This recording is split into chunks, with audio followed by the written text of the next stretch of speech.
Nashville SC lives to fight another day in the Audi MLS playoffs. Guys, what a wild result out of Nashville Soccer Club. Welcome into another episode of Speedway Soccer Live. Original crew, Ben will be in a bit. He's still doing the player interviews and the post-game presser. Lucas Panzica joins us, host of our Eurovision episodes. Sloop, Andy Slape still here as well. Guys, 1-0 result. It was one of those ones, man, where it just seemed like, my God, we're not putting it in the net. This is going to come back to bite us. But the defense stands strong again, right? I mean, two really good chances they had, and other than that, they were pretty stymied. Would you guys agree with that? Mm-hmm. I mean, I feel like they had more than two chances because I can think of, one in particular in the first half, a couple, one or two in the second. And then those late ones in extra time. But, I mean, shit, there's not much else to say. Like that was a game that I feel like it has taken years off my life. But I wouldn't have it any other way. Okay. So I think I need to drop in to say something to begin with, because I predicted a loss here. I have never been so happy to be wrong, first off. But secondly, it's not just that I was wrong. I mean, like sometimes you're wrong and the game works out that you win, but you maybe shouldn't have, or it's close. We won. I mean, we won. We were the better team the entire night. I mean, right. I feel so happy to be wrong, because it wasn't just luck. It wasn't just an oddity. Nashville was the team out there that should have won, and we did. It was justice. Do you believe in momentum now, Sloop? No, I don't. Do you believe in momentum now? I tried to tell you. Momentum is just a matter of when you keep winning, you call it momentum. Then once you lose, you say you lost. If you win enough, you create momentum. That's what's happening right now with Nashville. Yes, that's what's happening right now. Uncle Bo's on their side. Conversation. Your thoughts on the game? If it's not momentum, it's certainly confidence. And this team is peaking at the perfect time. And Dax McCarty said to the guys on Fox right after that they just never really felt like they were not going to win the game. And that's easy to say after getting the win, but I firmly believe that, because even Davey, you mentioned it's in the back of your mind, right? When the chances aren't being finished and you're clearly the better team, but it's getting into the late stages of that heartbreak. You feel like it's in the back of your mind, it's going to happen. But I didn't really get that vibe from this game. It just felt like this team was confident the whole way through. And they were the better team. They deservedly got the result. I mean, this team is playing its absolute best at the perfect time right now. I'm not sure there's a hotter team in Major League Soccer. Mueller says, how many Carlsbergs did Slape throw down? I'm assuming quite a few. I don't know if it was Carlsbergs, actually, but I'm assuming a decent amount of beer. I've had a few. I mean, drinking some zombie dust. So, all right. I want to follow up on what Lucas said. Because, I mean, it was Dax the one who said this, but that guy deserves a lot of credit. I mean, I was glad when he was chosen for our team. He's been a captain. He exudes confidence out there the entire time. So I think he's great for what's going on right now. I'm a believer now. I mean, I thought we'd lose today, and I'm a complete believer that we could do anything at this point. Yeah, so Nashville in the house, what a win. Agreed completely. Let's kind of start breaking down what it looked like, right? Pretty early on, Cadiz goes in, waved offside, absolutely the right call. He's like 2 yards off, no questions asked. But I'll say this, and I think this about the one that happened later on too. It was needlessly offside. Like, he would have been in space no matter what. He was just like not paying attention to where the line was, and that's what was a little bit frustrating. The other one was a little bit different because he's timing a run in, so you can almost understand how that takes place. First goal, he just stood there and was offsides well before the ball was played in. So that ball's played in. Goal, you're thinking, oh, my God, it's early. This is it. We're rolling in the right direction. This is going to go our way. And Sloop, kind of like you said, we're working through this game, and it was, you get that gut feeling of, oh, man, which way is this going to go? And like you said, I mean, momentum is some sort of psychological thing, but there was about a 25-minute stretch there towards the end of the first half where it was clearly swinging in Toronto's favor. They were on the better foot. Willis made that nice save down to his right from in tight, which honestly I think they should have done better with. We get through to the half, and look, I don't think it's unfair to say everything from then forward, other than a little flurry here and there, was Nashville SC's way, right? Absolutely. Until until that flurry at the very end of stoppage time, I thought we were dominant. Yeah, I want to say one thing before we kind of dive in more into the game.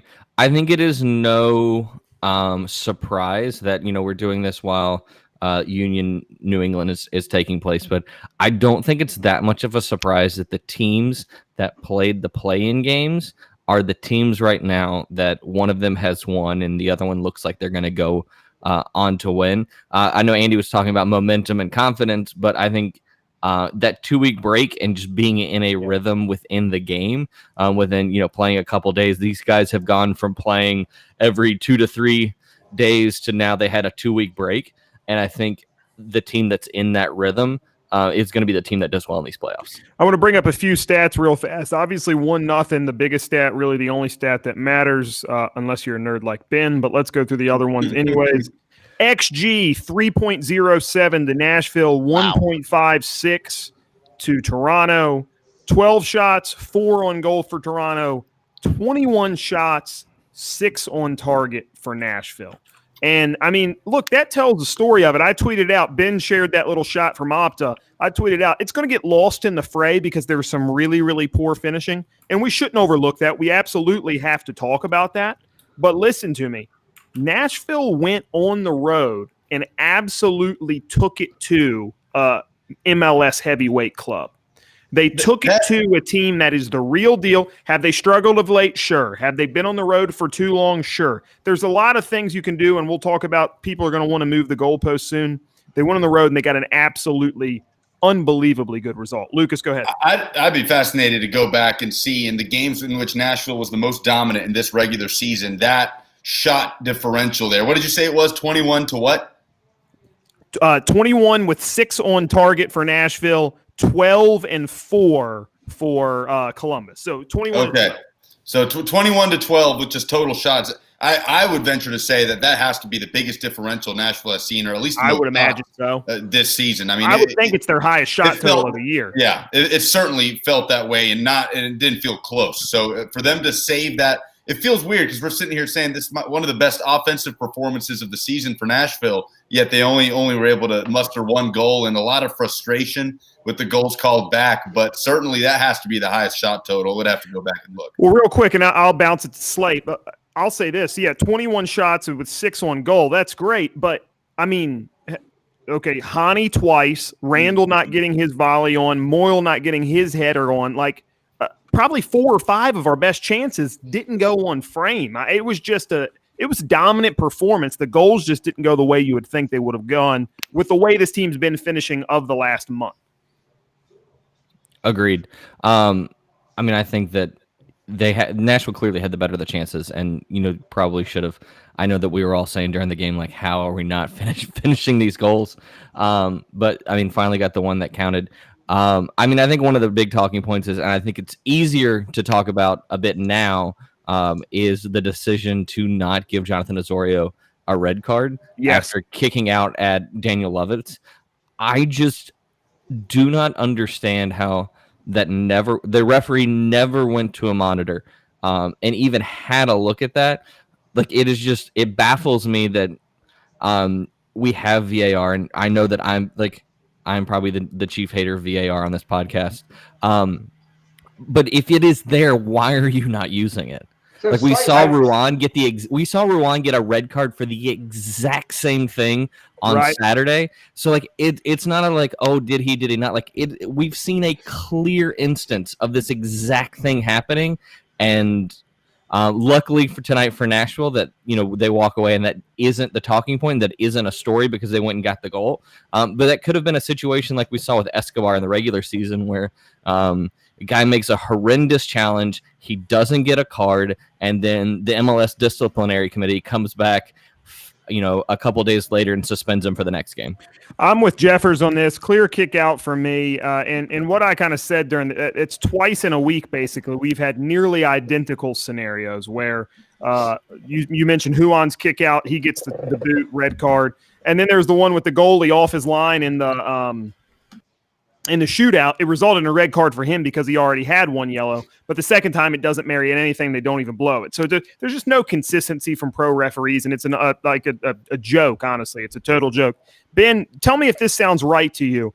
I'm on Football Reference, and I have tonight we had an XG of 3.07.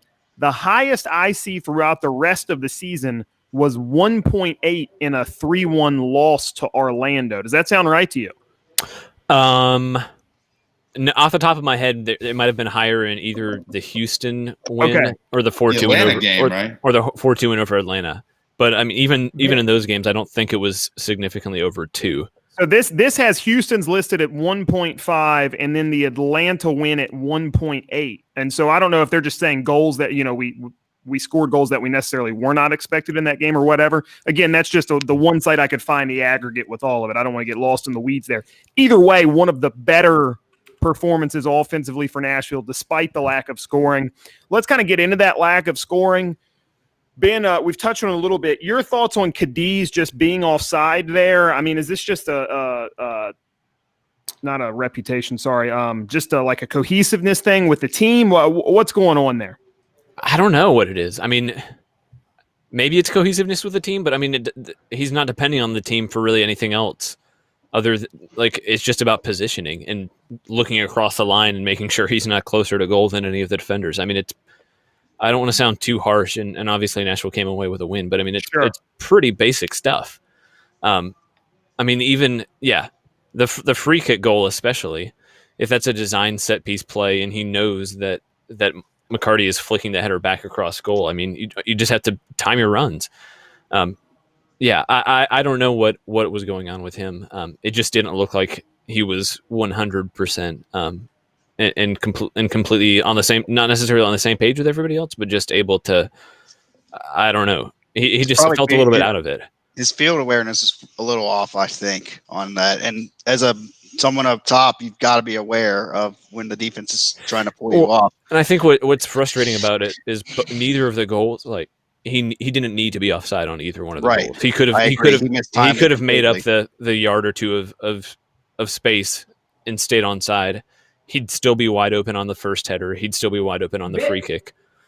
It was just frustrating. On the first one, I didn't think he had any chance unless he was offside. When I rewatched that, I thought there was no chance at all. The second one I agree with you on, but I didn't think he had any chance. Let me just say one thing again before we move on. The thing I think was really good was when he left the field, he seemed frustrated, like he knew he could do better than that. Of course. I like that. I like a player looking like that. Yeah, I agree completely. And he was similar when he came off the field against Miami the other day. When he had the opportunity to get his fourth, he was pissed that he didn't get it. So, yeah, I like it as well. And I think he did a decent number of things really good. I think he held the ball up well. Obviously, the finishing was good. He was just offside. So the finishing doesn't really mean nothing if you're in a position where you cannot score from. Let's kind of go through it. I know some of us had a shared opinion on this, but the goal scorer might have changed that. Who do we all have as man of the match? Lucas, I'll start with you because I haven't heard your thought yet. Yeah, I think it's Hani Mukhtar. And as for the little bit that I watched at the end there when they gave it to Rios, just because he's the one who put the ball in the back of the net, at least on the Fox broadcast, I thought they were going to give it to Mukhtar because the way he was able to get out of that space between three defenders and get a shot on target that, who knows, might have been going in if Rios wasn't there to finish it off. I'm glad he was. Now, Mueller's got a good point saying it's got to be Joe. That's an excellent argument as well. So if it's not Hani Mukhtar, simply because he created that final goal with his movement and to get out of a tight situation and get that shot on target. But look, yeah, Joe Willis, I've been singing his praises all season long. I would argue that he has been the best surprise of this team this season. And you could argue that it could be Alistair Johnston. It could be the signing of Alex Moyle. But Joe Willis has been – because he wasn't a guy we were talking about a lot this season that, okay, we feel good about Joe. It was kind of an above average, like, yeah, he's good enough. We'll see how it goes. But he has been such an asset to this team, a team that really depends on 1-0, grind it out type of victories. So either Mukhtar or Willis, I think you can make a great argument for either. I'm going to say as a card-carrying member of the fullbacks union, I'm going to have to give it to Alistair Johnston. I thought Johnston was absolutely fantastic. He put in some of the best balls that I've seen from from a fullback this MLS season, and that just unfortunately guys weren't able to get on the end of.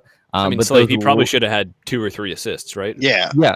I mean, those low whipped crosses, and I say this with all the respect, were Robinson and Alexander Arnold-esque in his placement and delivery. And I was just really impressed with, what he was able to do both sides of the ball, being able to keep, Richie Luria from getting up the field and keeping those wingers pretty quiet tonight. I'm with Slape on that. I thought Johnston was fantastic. I thought he was man of the match for me. It's unfortunate because, like you guys said, he could have had easily 2 assists on his crosses, which were just sublime. Like, they were really, really, really great. Just the service he put into the box for those. He was great moving back as well, too, on the defensive side. Not everyone's going to really pay attention to Johnston just because all the attention is going to go to Rios. Attention is going to go to Mukhtar. Attention is going to go to Willis as well, too. But I think that an unsung hero was Johnston to keep the momentum of the offense going. And a lot of those chances that were created by Nashville were because of the crosses that he put in. I'll say this too about Johnson. He played the whole game on a yellow card. So pretty impressive defensive performance too against some pretty talented guys out wide there. Ben, anybody different you had for man of the match? No, I mean, I probably would have said Johnston, maybe like at the 80th minute, but I think just Mukhtar kind of took the game over in extra time. I mean, even the goal that he scored that was disallowed, which I really want to see that again. I think that was close. A fully wide angle of that because it's tough with what we saw to say he was off. I mean, the angle they gave us was terrible. Garbage. That was just awful. Yeah. But I mean, we've seen Mukhtar come back from injury. I mean, he was obviously fantastic in that Houston game. Got hurt for basically a month, and we all said that him coming back and getting in form was going to be like key to anything that Nashville did in the postseason. Yeah. And he's playing maybe his best soccer of the year. Absolutely. He was the best player on the field against Miami, and I would say for long stretches of the game he was the best player on the field in this one again tonight. And obviously he didn't get the goal. He set the goal up. I mean, it might have been going in even without a Rios touch. I mean, I think it's just hard to overstate how important he was for this team. I think it was the best game in a Nashville shirt. I'd say the same thing about Alistair Johnson. I got no beef with those guys. And Joe Willis just did everything he's done all season. So I have a question first a response and a question. Go ahead, Slay. I think it was great that we've criticized Mukhtar at times this season. Yeah. With his ability not to go 90 minutes. And tonight he went for 120 minutes and got stronger as he went. And got stronger as he went. Yep. So my question is after seeing him, we saw him come off the injury report, but then not play for I think about 2 to 3 games. Right. Are those games that he didn't play worth it now because of where he is? Yes, right? Yes. Yeah, 100%. That's like that's kind of like, not to give the comparison to LeBron, but it's game management a little bit. Management, right? Yeah. So I think that resting him a little bit was the smart move by Smith, so that way he's at full strength for the playoff run that Nashville's is on. That's a question. We touched on it in the pregame. Pozuelo, likely MVP candidate, right? Really, really good player. And I kind of asked this in the chat during the match. You guys think it was more him just having an off match, not really playing up to his level, or more Nashville SC putting him in the pocket, disrupting what he likes to do? I mean, I think Nashville, especially Romney and Zimmerman, just completely shut things down. I mean, I know Willis has got some shouts for man of the match, and I think those are deserved to an extent. But at the same time, he faced 4 shots on target? Mm-hmm. And I think that is largely down to Romney and Zimmerman. Romney especially, I mean, he was winning every ball that came into the box, cutting out chances before they even became dangerous. Zimmerman had a couple moments where he jumped in to intercept a pass at the very last second. I mean, it wasn't necessarily flashy or headline grabbing from either of those two, but I thought they were fantastic, and I think they really did a good job at stopping dangerous counterattacks or chances for Toronto before they really actually became dangerous. Yeah, I would agree. I think it was more what Nashville was able to do and disrupting Pozuelo than it was just him having an off night.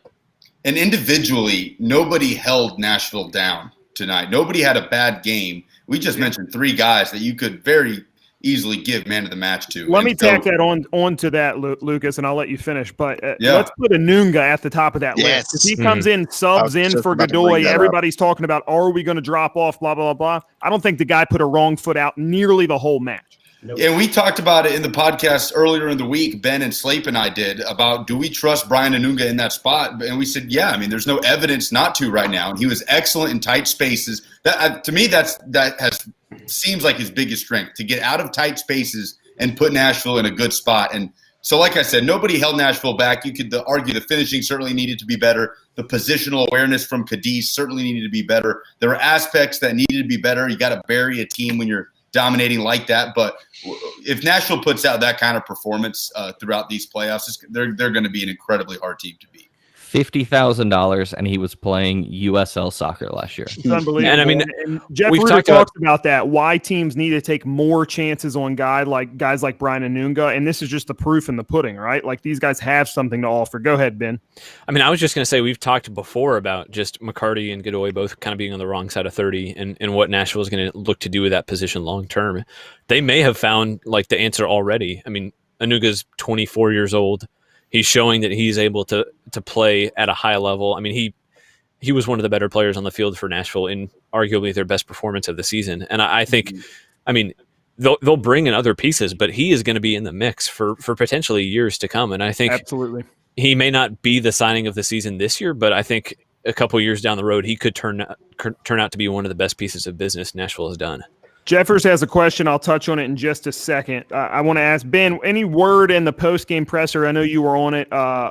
Any hints about Godoy's availability coming up on the weekend? Nothing specific. Nothing yet. Smith said they'd have to check and see how some of the players were doing. I assume Godoy would be included in that. But yeah, we'll get more on that later. A couple more days rest before the next one, so hopefully he'll have some time. So Jeffers asked, what matchup is going to be key in the next round? And I'll kind of defer to Ben and Slape here like I normally do. But my assumption just off the top, being kind of the superficial, viewer that I am, is that it's going to be Zardes versus Zimmerman and Romney, right? I would argue that, I mean, while that is an important matchup, I think the key matchup is going to come down to, what we talked about with Godoy being available and the battle in the midfield. Darlington Nagbe and Lucas Zelarayan have hey, real quick, Slate, just went final 2-0 win New England Revolution over Philadelphia Union. Wow. So the chance of a home game for the conference final stays alive for Nashville SC. The 1 and 2 seeds go down. Yeah, I mean, so just kind of going back. I mean, I think the matchups is going to be in the midfield with Nagbe and Artur up against McCarty and either Godoy or Anunga. I mean, and with tonight, I don't have any worries about Anunga in that, but it definitely is a harder battle. I'd tack onto that. I think Pedro Santos for Columbus Crew is another really, really good player. And I think he could, I think Nashville did a really good job against De Leon and Piatti, but I think he could pose some similar problems. Guys, any final thoughts before we zip this one up? We're kind of closing in on it here. I don't know, man. If you're a Nashville SC fan, I can't say many more nights that have been more fun than this. Of course, Ben shouts. No, that's a good shout. Say it again, I just want to jump in on the level of what this means for the team. And I think that we were talking before we got on the air. Several of us had received notes from, like Ben received a note from his mother. I received notes from all sorts of friends. Shout out, Mom, if you're watching. Fans. And, this is the sort of stuff that forges a fanship in a community. I think this is a very important win for that. It's a very important win for the next season. I wish we could be in the stadium, but I think this is building things. We got folks in Ghana watching it. Shout out to those guys. And I'll say this, the only other time that I think I've seen kind of this same strength of a reaction wasn't a match. It was the night that the stadium was approved, right? Yeah, and so how funny is that? Like, such a big political thing is kind of the only feeling that I've seen that people feel the same way about in a game. And let's hope it just keeps rolling, man. Look, I said in the chat the other day, I felt weirdly confident about this game, that I would maybe feel different about against Philadelphia or the Crew. We'll see. I don't know. I think this team has a weird thing going. They're in the right mood. They're up for it. They look sharp. The best players are playing well. It's going to be fun to see here in the next few days. Sunday. We don't have a time yet, right, Ben? No, we don't have time. I don't believe so. Okay, so Sunday, the game, it will be against the Crew. But one last question. Only time I worry about Anunga is when his GPS breaks and he ends up in the attacking third. That's not a bad shout. I'm not going to lie. Back heels only. Listen, guys, we love you. We're glad you're here. We appreciate you. And go ahead, Ben. Well, actually, Lucas, I think you had one first. Go ahead. Yeah, I just have to throw out. At what point do we need to start talking about this as? I don't even want to say it. The best expansion season. I said it earlier, Lucas. There it is. Sloop doesn't want to admit it. Now that this game is over, let's circle back to that. We'll circle back to it this week. I'm saying I felt weird talking about it before the Toronto game. It felt a little bit premature. Okay, I feel like now we can. I'll prop it like I did last time. Okay, I'll prep it like I did last time. So I said Chicago Fire 98 aside because they won the cup. That's the best. So unless Nashville goes and wins the cup, we're not on that level. But I said, how do we compare against Atlanta United or LAFC's expansion seasons? Sloop said tonight's win wasn't enough to get us in the conversation with them. I was wrong. That's okay. what I wanted to say. I think I have the right to say this now. Okay, good. Yeah. This was a big win. We beat Toronto. We beat a way upper seed. Not at their home, but this is still a very big win. I leave this thinking because I'm getting texts from people saying, "My God, I can't." I mean, Orlando fans that I know were writing me. Right. We're doing something. I mean, the best expansion team ever. I don't know that we're that. We're in the conversation. We are in the conversation. One more win, I take us there. I mean, besides Chicago, I take us there completely. I like it. I think that's reasonable. I don't know that tonight was enough to get us past Atlanta or past LA because they were so good in the regular season. And like Sloop said, if it wasn't for the play-in game, we're just sitting on one playoff win. I think you go out there and knock down the Crew, get to the Eastern Conference Finals. I think you nudge ahead of those two teams, just in my personal opinion. I think that's fair. I think Nashville has to. They're at the point though they have to be included in any legitimate discussion. Someone just has because given us the time of the game on the it's confirmed for 7 Central, 8 Eastern Sunday, and I don't think we know Fox versus ESPN on that, but Sunday on one of those two channels. It will not be on my TV 30. But yeah, I just think we talk about.